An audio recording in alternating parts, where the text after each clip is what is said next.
I've been doing a lot of research over the last few weeks because I'm disappointed with the data that I've been hearing on the news, the lack of respect for citing the source of that data, and the data I've been hearing from our politicians. So I wanted to talk to you a little bit about accurate crime data, comparing that crime data to other countries, and why I think the data is different. So let's go over to FBI.gov and look at the Uniform Crime Reports. These are reports the FBI has been putting out every year for a long period of time. What I like about these is that these are unbiased and that the FBI does not advocate policy. I have a hard time accepting statistics from organizations that are actively lobbying Congress or in some way, shape, or form are trying to create policy. So let's look at the national data for violent crimes. Let's look at 1992. We'll see that in 1992 we had a violent crime rate of 757 per 100,000 and a murder rate of 9.3 per 100,000. Now let's fast forward to 2011. We have a violent crime rate now of 386 per 100,000. That is a 50% reduction in violent crime. We have a murder rate of 4.7 per 100,000. That is a 54% decrease. So what I find astonishing about these numbers is that nobody's talking about it. Our media isn't talking about it. Our politicians aren't talking about it. I mean, we have a 50% reduction in the violent crime rate over the last 20 years, yet no one is taking credit for it. I find it, pretty astonishing. It's unbelievable. Does it not play into their fear agenda? That, you're going to walk outside your front door and you're going to get shot? I can't make any sense of it. And so I started looking at the data even further to see that the crime we do have, where is it coming from? When you start to look a little more closely at the data, one thing you'll notice. In metropolitan areas where the population is greater than 250,000, our violent crime rate is double that of the national average. Our murder rate is double that of the national average as well.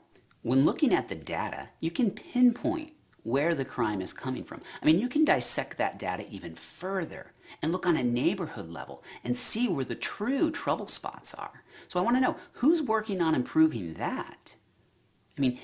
I notice that whenever you try to bring something like that up, it's always a redirect. They want to compare America to another country. America, you guys are always so much more violent than the British. Are we?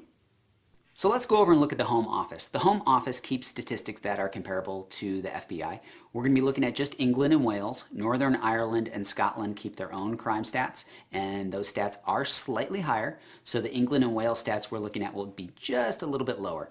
And just to let you know, England and Wales has a population of 56 million. Northern Ireland and Scotland would be about an additional 10 million. So we're just looking at the population of England and Wales. Let's look at 2011.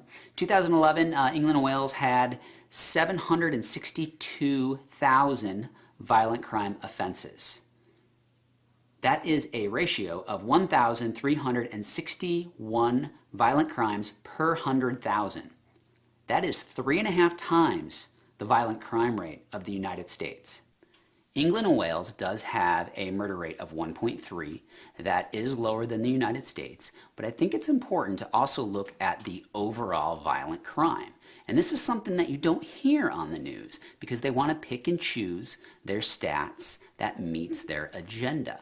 But when you clearly look at overall violent crime, the UK has much, much more than ours. So, less guns does not necessarily mean less violent crime. Now, they do have a lower murder rate, but there's a lot of other factors to look at when you're comparing country to country. And there's one important piece of data that is not taken into consideration. As I already mentioned before, the United States, the bulk of our violent crime is in very small pockets in large metropolitan areas. In the US, we have 186 metropolitan areas where the population is 250,000 or greater. In the UK, they have only 32 metropolitan areas where the population is 250,000 or greater. There's a lot of different data to take into consideration when comparing country to country, and honestly, we've just scratched the surface. But one thing I'll tell you is our media and our politicians have not been clear with this. They make it seem so much easier than it is. And there are a few things that we do know. Over the past 20 years, our violent crime rate in the U.S. has dropped by 50%. We know where the crime is coming from, metropolitan areas with population of over 250,000.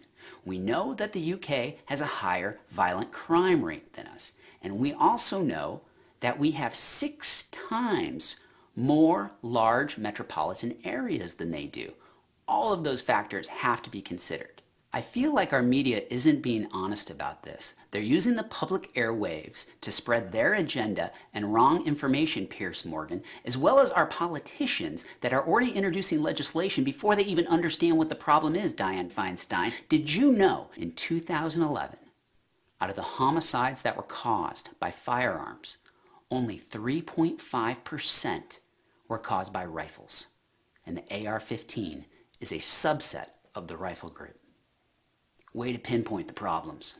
I'm going to tell you what, if they want to solve violent crime, they need to put on their boots and go to those neighborhoods and figure out how to improve the poverty level, how to create jobs, and how to improve the education system.